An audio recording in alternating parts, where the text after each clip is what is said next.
Hello 7th class. आपके मैंने new words जो है पहले 3 चैप्टर के समझा दिए थे। रिमेनिंग 2 चैप्टर के न्यू वर्ड्स आपके रह गए हैं, तो मैं इस वीडियो में आपको वही समझा देती हूँ।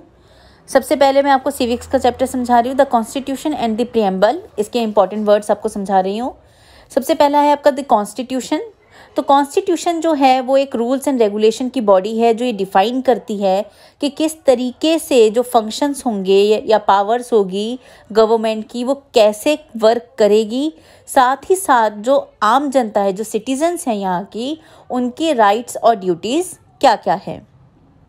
नेक्स्ट है सोवेरियन। सोवेरियन का मतलब होता है वो इंडिपेंडेंट कंट्री जिसके ऊपर बाहर का किसी भी अथॉरिटी का एक तरीके से रूल नहीं होता है। कोई भी एक्सटर्नल पावर जो है हमारे इंटरनल मामले में इंटरफेयर नहीं कर सकती है।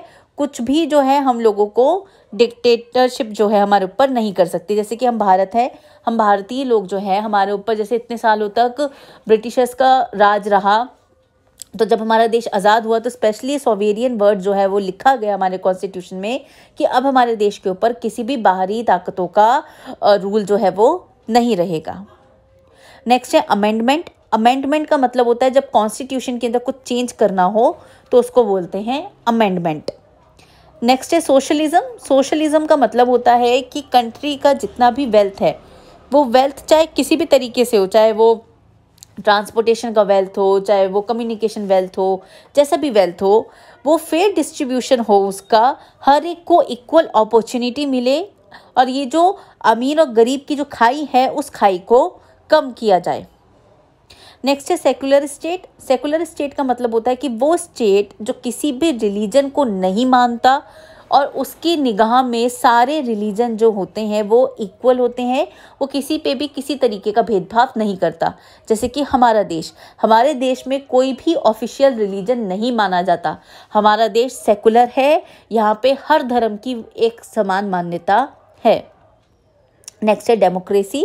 डेमोक्रेसी का मतलब होता है government of the people, for the people, by the people, कि वो गवर्नमेंट जो लोगों द्वारा चुनी गई है, लोगों के लिए चुनी गई है और लोगों की चुनी गई है, क्योंकि हम चुनते हैं उसको, हमारे द्वारा वो चुनी जाती है, हम ही एक तरीके से अपने ऊपर रूल करते हैं। तो ये आपके सिविक्स के चैप्टर के थे। अब आ जाते हैं आपके हिस्ट्री के चैप्टर के, जो आपके आखिरी चैप्टर है। इसमें सबसे पहले है the chain of justice. Chain of justice ऐसा माना जाता था कि जहांगीर ने इंस्टॉल करी थी।